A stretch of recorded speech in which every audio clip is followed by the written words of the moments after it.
অনেকে আমাদের কাছে জানতে চান বা এসে অ্যাডভাইস দিতে চান যে লন্ডন থেকে বা ইউকে থেকে বাংলাদেশে টেলিফোনে বিয়ে করেছে।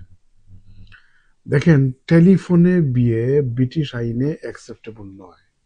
পাত্রী বাংলাদেশে, পাত্র লন্ডনে, অথবা পাত্রী লন্ডনে, পাত্র বাংলাদেশে, এইভাবে যারা টেলিফোনে বিয়ের আয়োজন করে পরবর্তীতে আবেদন করতে যাবেন তারা ঝামেলায় পড়বেন। কারণ বিয়ে হচ্ছে একটা কন্ট্রাক্ট বা চুক্তি, এবং এই কন্ট্রাক্ট বা চুক্তি স্বাক্ষর করতে হলে দুপক্ষ সাক্ষীর সামনে উপস্থিত হয়ে স্বাক্ষর করতে হয়। তো বিয়ে একটা একটা স্থায়ী জিনিস। তো ওইটাকে টেলিফোনে কথা বলার মতো এইভাবে নিয়ে ওইটাতে পালাবেন না।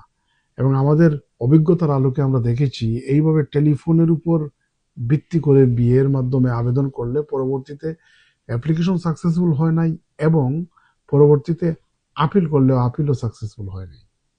এজন্য আবারও বলছি, বিয়েটা হচ্ছে একটা চুক্তি, এবং সেই চুক্তি বা এগ্রিমেন্টের জন্য দুই পক্ষ একসাথে এবং পাশাপাশি সাথে সাথে মুখামুখি থাকা দরকার সাক্ষীর সামনে। এজন্য টেলিফোনে বিয়ে আপনি এঙ্গেজমেন্ট হিসাবে বলতে পারেন, কিন্তু প্রপার ব্রিটিশ আইনে এটাকে বিয়ে হিসাবে ধরবে না। পরবর্তীতে আপনারা বিপদে পড়বেন।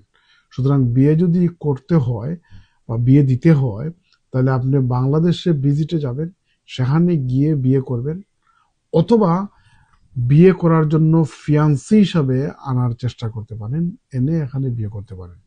কিন্তু টেলিফোনে, রিমোটলি টেলিফোনে হাজার হাজার মাইল দূরে এই ধরনের বিয়ের আয়োজন করবেন না, এবং এতে পরবর্তীতে ঝামেলায় পড়বেন। ওইটাকে রেকগনিশন দেবে না ব্রিটিশ আইন।